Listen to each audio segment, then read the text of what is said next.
Hi అండి, ఈరోజు చేపల పులుసుని వండుకుందాము.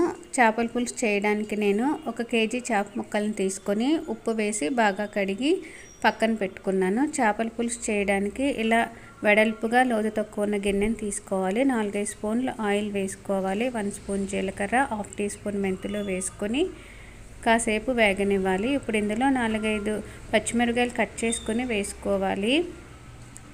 2 కానీ 3 కానీ ఉల్లిపాయలను చిన్న ముక్కలుగా కట్ చేసుకొని వేసుకోవాలి. ఉల్లిపాయలను మిక్సీ పట్టుకొని కూడా వేసుకోవచ్చు. ఇప్పుడు ఈ ఉల్లిపాయ ముక్కలు బాగా ఫ్రై అవ్వనివ్వాలి.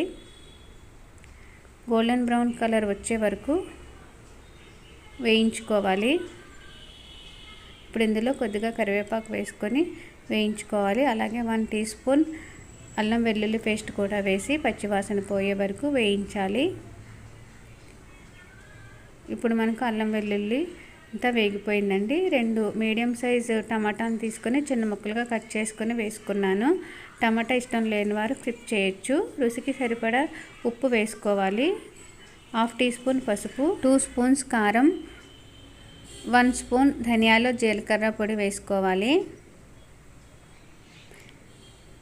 ఇప్పుడు ఇందులో 50 గ్రాముల చింతపండును నానబెట్టుకొని రసం తీసుకొని వేసుకోవాలి. చింతపండు రసాన్ని చిక్కగానే వేసుకోవాలండి. మళ్ళీ అందులో కొద్దిగా వాటర్ పడితే నేను 1 గ్లాస్ వాటర్ వేసుకుంటున్నాను.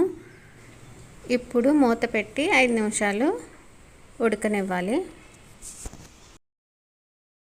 చింతపండు పులుసు ఇలా మసులుతూ ఉంటే ఇప్పుడు ఇందులో మనం ముందుగా శుభ్రం చేసి పెట్టుకున్న చేప ముక్కలను వేసుకోవాలి.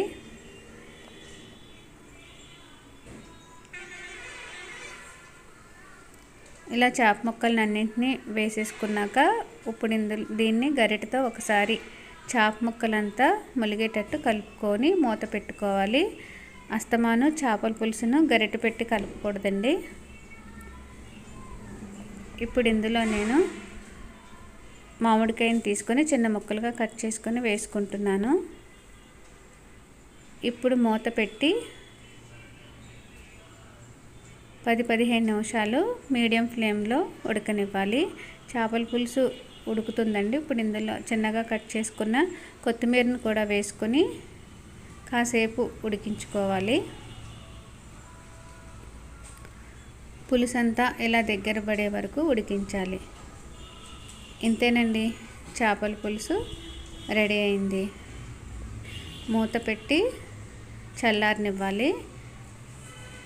ఇప్పుడు గిన్నెలో వేసుకొని సర్వ్ చేసుకోవాలి. ఈ చేపల పులుసు మీకు నచ్చినట్లయితే లైక్, షేర్ అండ్ సబ్స్క్రైబ్.